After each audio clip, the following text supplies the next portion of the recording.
আসসালামু আলাইকুম। বাংলা সংবাদে সবাইকে স্বাগত জানাচ্ছি। আমি চিন্তিয়া হক। শুরুতেই সংবাদ শিরোনাম।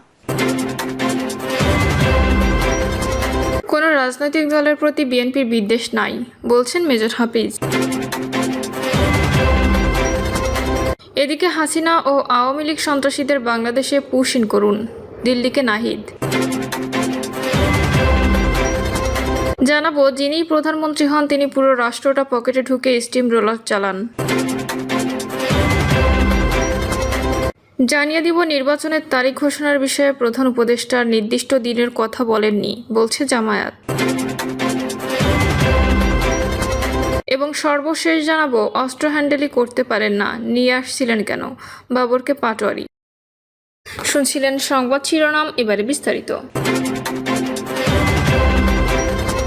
কোনো রাজনৈতিক দলের প্রতি বিএনপির বিদ্বেষ নেই, বলছেন মেজর হাফিজ। বিএনপির স্থায়ী কমিটির সদস্য মেজর হাফিজ উদ্দিন আহমেদ বলেছেন, এনসিপির এখনও নিবন্ধন হয়নি। ওই দল হলো আমাদের ছেলে নাতিদের বয়সী। বিএনপির সিনিয়র নেতাদের নিয়ে ওদের কথা বলার বয়স হয়নি।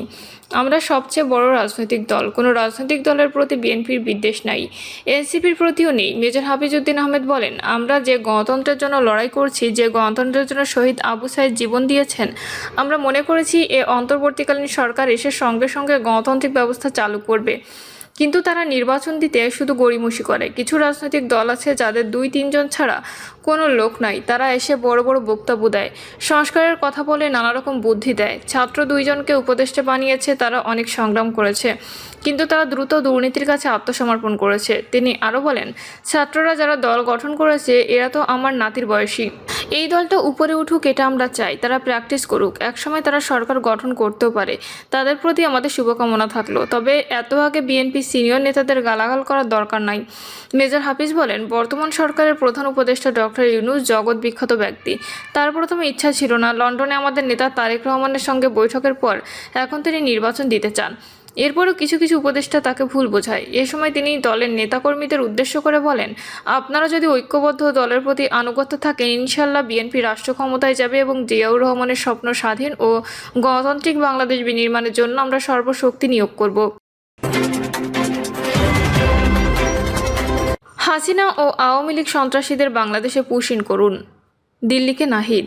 জাতীয় নাগরিক পার্টির আহ্বায়ক নাহিদ ইসলাম দিল্লিকে উদ্দেশ্য করে বলেছেন, পুশ ইন করলে শেখ হাসিনাকে এবং আওয়ামী সন্ত্রাসীদের করুন। সরকারকে উদ্দেশ্য করে নাহিদ আরও বলেন, প্রশাসনের ভেতর যারা আওয়ামী লীগের হয়ে কাজ করছে, আওয়ামী লীগ সন্ত্রাসীদের প্রশ্রয় দিচ্ছে, তাদেরও বিচার করতে হবে। উত্তরাঞ্চলের মুখ্য সংগঠক সার্জিস আলম বলেন, আগামীর বাংলাদেশের জন্য আমাদের যে চাওয়া পাওয়া ছিল বিগত 1 বছরে সেটিই পূরণ হয়নি।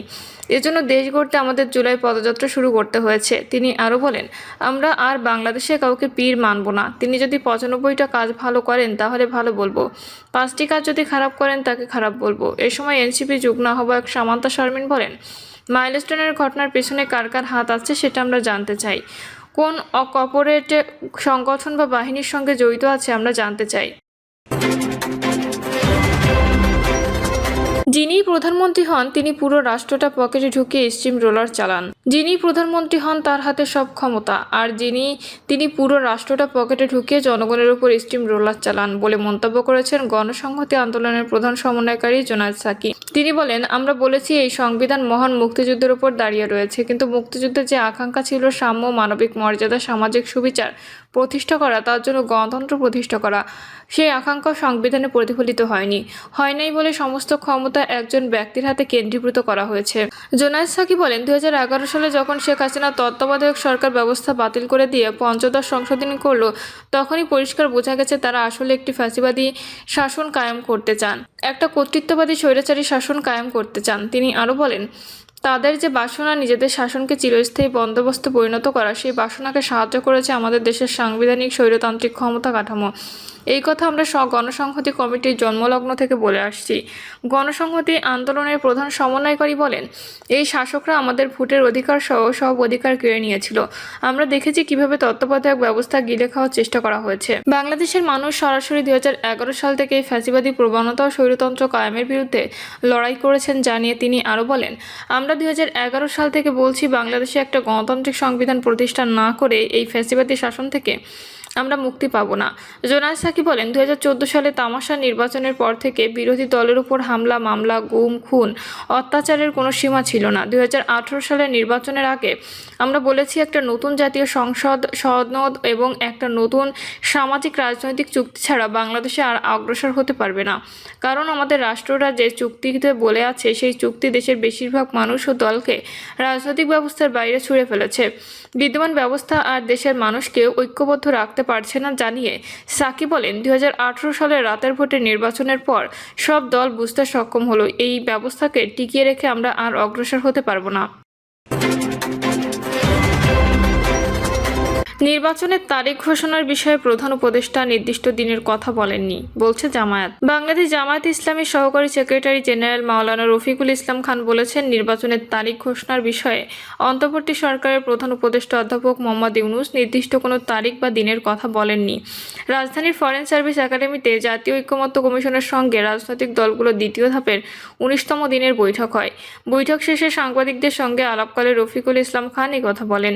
নির্বাচনের তারিখ ঘোষণা সংক্রান্ত এক প্রশ্নের জবাবে তিনি বলেন, আমাদের কাছে যতটুকু খবর আছে প্রধান উপদেষ্টা এটি বলেননি। এর আগে গতকাল বিকেলে প্রধান উপদেষ্টার বাসভবন যমুনার প্রধান উপদেষ্টার সঙ্গে 14টি রাজনৈতিক দলের বৈঠক হয়। বৈঠক থেকে বেরিয়ে জাতীয় পার্টি চেয়ারম্যান মোস্তফা জামাল হায়দার বলেন, 4-5 দিনের মধ্যে প্রধান উপদেষ্টা আগামী জাতীয় সংসদ নির্বাচনের তারিখ ঘোষণা করবেন। সাংবাদিকদের প্রশ্নের জবাবে জামায়াতের আরেক সহকারী সেক্রেটারি জেনারেল হামিদুর রহমান আজাদ বলেন, সরকারের এই বৈঠকের আগে আরও 2টি বৈঠক হয়েছিল। এর প্রথম বৈঠকে আমি নিজেই ছিলাম। নির্বাচনী সংলাপের জন্য এই বৈঠক হয়নি। দেশের রাজনৈতিক পরিস্থিতি এবং মাইলস্টোন স্কুলের ঘটনায় যে অস্থিরতা তৈরি হয়েছে তার পেছনে যে নানা ষড়যন্ত্র কার্যকর ছিল, এটাকে সামনে রেখে তিনি রাজনৈতিক দলগুলোর ভূমিকা ও সহযোগিতা প্রত্যাশা করেছেন। এই পরিপ্রেক্ষিতে মিটিং ডেকেছিলেন। প্রতিটি মিটিংয়ের সদস্যদের সঙ্গে আমাদের কথা হয়েছে। তারা বলেছেন ওখানে কোনো নির্বাচন নিয়ে আলোচনা হয়নি। নারী আসনের বিষয়ে রফিকুল ইসলাম খান বলেন, 100 নারী প্রতিনিধি থাকার বিষয়ে আমরা একমত, তবে এটি হবে 300 আসনের প্রাপ্ত ভোটের আনুপাতিক হারে। সংখ্যানুপাতিক পদ্ধতির বিষয়ে আমরা ঐকমত্য পোষণ করেছি। অন্যদিকে ঐকমত্য কমিশন প্রস্তাব দিয়েছে সংবিধানের রাষ্ট্র পরিচালনার মূলনীতি হিসেবে সাম্য, মানবিক মর্যাদা, সামাজিক সুবিচার, গণতন্ত্র এবং ধর্মীয় স্বাধীনতা ও সম্প্রীতি উল্লেখিত হবে। পুলিশ কমিশনের বিষয়ে জামায়াত নেতা রফিকুল ইসলাম খান বলেন, পুলিশ কমিশনের বিষয়ে আমরা একমত পোষণ করেছি। এ কমিশন করার উদ্দেশ্য হচ্ছে আইন শৃঙ্খলা রক্ষাকারী বাহিনী হিসেবে পুলিশ যাতে আইনানুগভাবে দক্ষতার সঙ্গে দায়িত্ব পালন করতে সক্ষম হয় তা নিশ্চিত করা। আজকের আলোচনার অংশ নিয়েছিল বিএনপি, জামায়াত ইসলামী, এনসিপি, ইসলামী আন্দোলন, বাংলাদেশের কমিউনিস্ট পার্টি, গণসংহতি আন্দোলন সহ 30টি রাজনৈতিক দল। অস্ত্র হ্যান্ডেলই করতে পারেন না, নিয়ে আসছিলেন কেন? বাবরকে পাটোয়ারি। সাবেক স্বরাষ্ট্র প্রতিমন্ত্রী লুৎফুজ্জামান বাবরকে উদ্দেশ্য করে জাতীয় নাগরিক পার্টির মুখ্য সমন্বয়ক নাসিরুদ্দিন পাটোয়ারি বলেছেন, বাংলাদেশে অসংখ্য হত্যাকাণ্ড হয়েছে, অসংখ্য ঘটনা ঘটেছে। এর মধ্যে বড় একটি ঘটনা হলো 10 ট্রাক অস্ত্রের চালান। যদি অস্ত্র হ্যান্ডেলই করতে না পারেন তবে নিয়ে আসছিলেন কেন আপনি? আমাদের দক্ষিণ এশিয়ার এই অস্ত্র কাহিনীর কারণে বাংলাদেশের সার্বভৌমত্ব হুমকির মধ্যে পড়েছে। অসংখ্য মানুষের জীবন বিপন্ন হয়েছে। নাসিরুদ্দিন পাটোয়ারি বলেন, আমি বাবর ভাইকে সম্মান করি, তিনি কারা নির্যাতিত নেতা, কিন্তু আপনার এই কাজ আমি সমর্থন করি না। আপনার এই কাজের কারণে বিএনপি ক্ষমতায় আসতে পারেনি। হাসিনার মতো একজন খুনি ফ্যাসিস্ট ক্ষমতায় এসেছিলেন। গত 15 বছর বিএনপি নেতাকর্মীরা নির্যাতিত হয়েছেন। আমার ভাইদের ওপর হত্যা করা হয়েছিল, গুলি চালানো হয়েছিল। এজন্য ইতিহাসের কাঠগড়ায় আপনিও দায়ী থাকবেন।